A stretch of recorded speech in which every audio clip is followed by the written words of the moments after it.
I'm Tian Wei, and this is World Insight.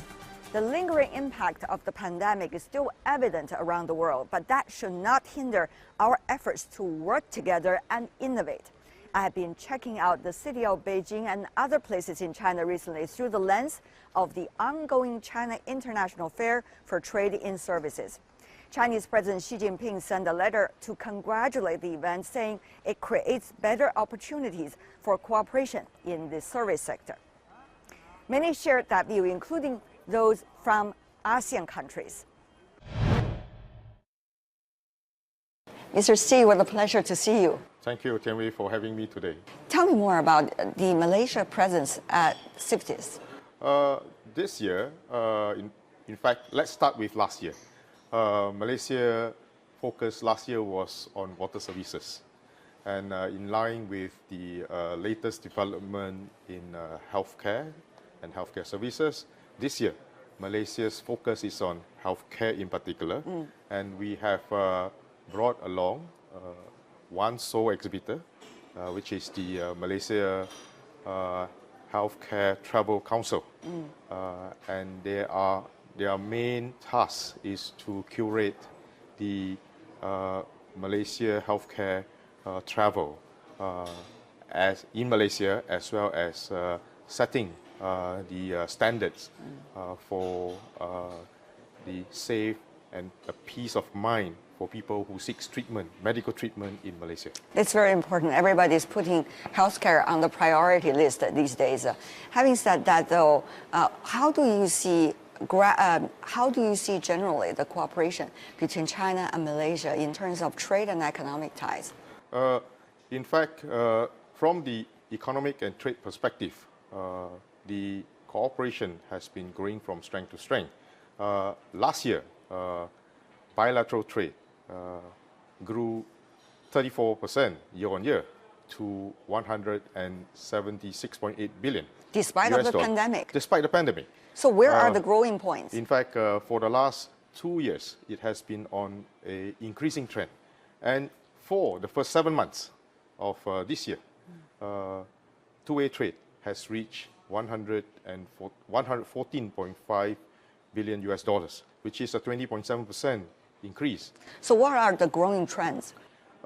In fact, the products involved are mostly in the electrical and electronic items, as well as oil, mineral oils, and related products.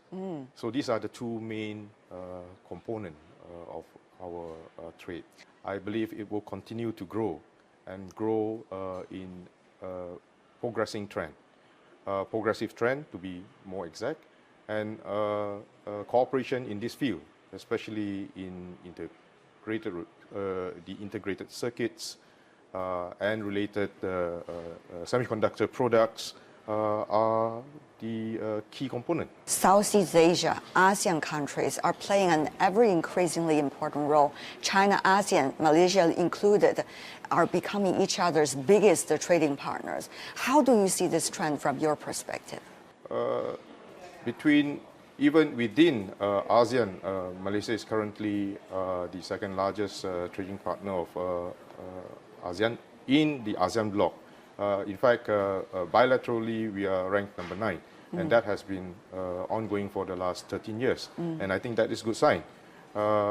Given that perspective, we have the ASEAN-China FTA, and that is still relevant despite the fact that RCEP has come into force, because some of the products are very ASEAN-China centric. And we still have very good access under that arrangement. And RCEP has got its own beauty, and so we can explore further collaboration and further market access. RCEP is celebrating 1 year already. It's been really an achievement amid all the challenges of the pandemic globally. But on the other hand, you say that the bilateral and multilateral free trade agreement also shines at the same time. So how does that work? What is the synergy, and how do they separately also bring more momentum? I think we cannot separate the bilateral arrangement and the regional or multilateral arrangement because it all works together as a single process. And therefore, it's all complementing each other to bring trade to a different level. On the normal arrangement, it will be mostly on MFN rate, if it's trade in goods. If you're looking at ASEAN-China FTA, then it will be based on if the goods qualify for the concession under the ASEAN-China FTA.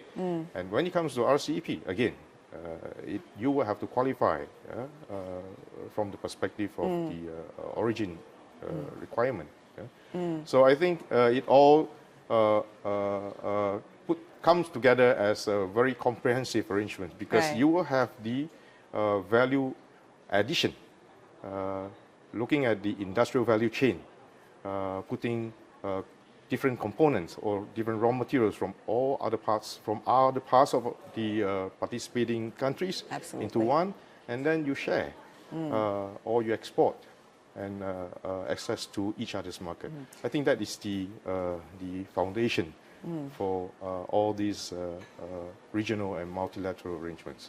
Thank you so much, Mr. Xi, from Malaysia. All the best to your presence here and your pavilion in CIFTIS. Thank you very much, Tian Wei. Thank you, sir.